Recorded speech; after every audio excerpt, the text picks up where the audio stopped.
For the satisfaction of Senator Robin Padilla, hindi po ako ang nasa video clip. Dahil sa ating pagkakaalam, itong video na to ay lumabas na noon pa at ibang muka ang pinapakitang binabanggit na madam. Hindi nga po ito kinover ng mainstream media. Dahil lumalabas, ayaw nila maging lihitimong balita ito nang hindi naman nila alam ang source.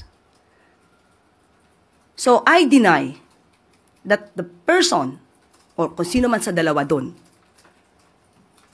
na it's I who was talking to a certain vlogger.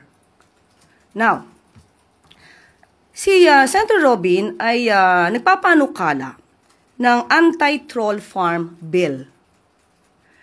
Maganda ang kanyang adhikain, maganda ang kanyang pinapanukalang batas, troll farm for fake news. Sana maging modelo din po si Senator Robin. Modelo na hindi magpapagamit o magpapabiktima sa troll farm na nagpapakalat ng fake news.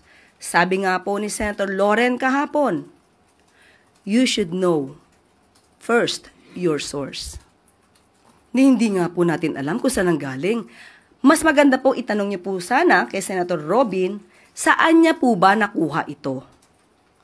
Anong source ito galing? Sa ating pagkakaalam, hindi ito galing sa mainstream. Kung galing ito sa mga troll, obligasyon niya pong magsabi kung saan yung source.